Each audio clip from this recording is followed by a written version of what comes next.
조갑제TV 시청자 여러분 안녕하십니까. 2021년 10월 15일 저녁 6시 34분입니다. 국민의힘 김종인 전 비상대책위원장이 CBS 라디오 김현정은 뉴스쇼에 출연해가지고 아주 묘한 이야기를 했습니다.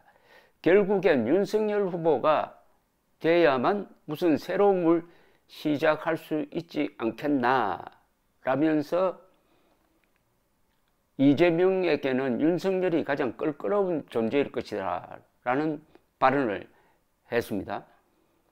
윤 후보는 검찰총장으로서 자기 직무를 수행하려다가 장애가 생겨 반발했고, 그 모습을 본 국민들이 엄청난 지지를 보내놓고 보니 자기도 모르는 사이에 대통령 후보가 될 수 있다고 생각하게 된 사람이다. 더불어민주당 이재명 후보에게 제일 껄끄러운 상대가 윤석열이다. 최근 윤 후보의 당 해체 발언 논란은 서로 감정적인 표현을 한 것으로 그 말이 오가는 것 자체는 큰 의미가 없다. 그러면서 홍준표 후보에 대해서는 얼마나 지속될지 모르는데 앞으로 치고 올라가기는 힘들다고 본다라고 했습니다.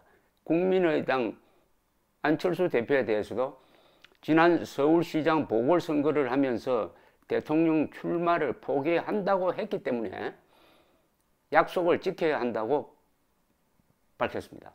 그리고 내년 선거에서 야권이 승리할 가능성이 60에서 70%는 된다.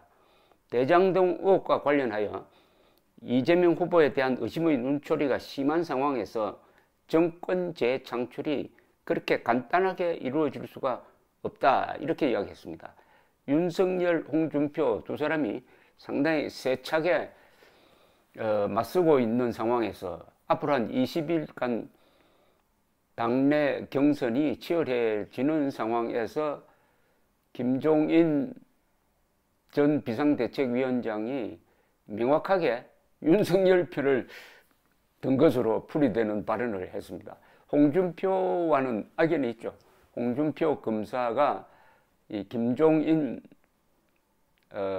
씨를 동아은행 사건과 관계해가지고 이 구속 기소하는데 중요한 역할을 했습니다.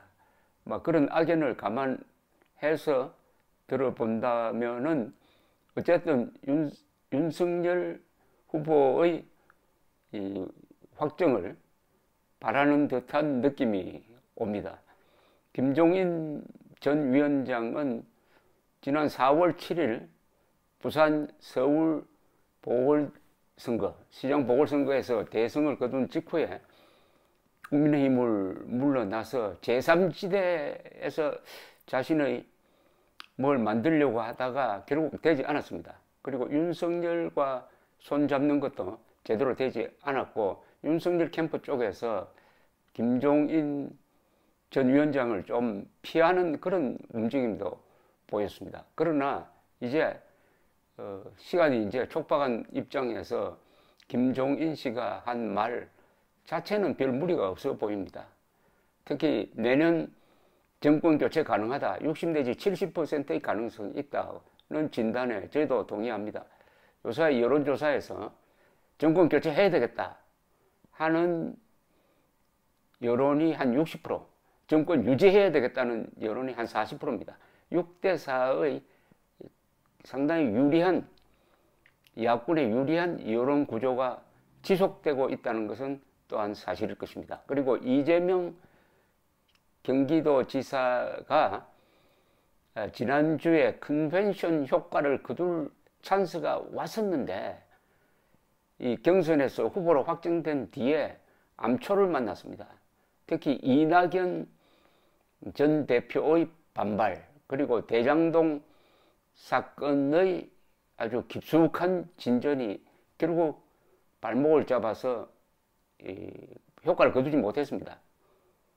그래야 오히려 지지율이 좀 떨어지는 경향을 보이고 있습니다. 지지율이 한 5, 6%는 폭등하는 게 그걸 컨벤션 효과라고 하는데, 오히려 지지율이 떨어지니까 역벤션 효과가 진행 중에 있습니다. 그런 가운데서 나온 김종인 전 위원장의 발언이었습니다. 감사합니다.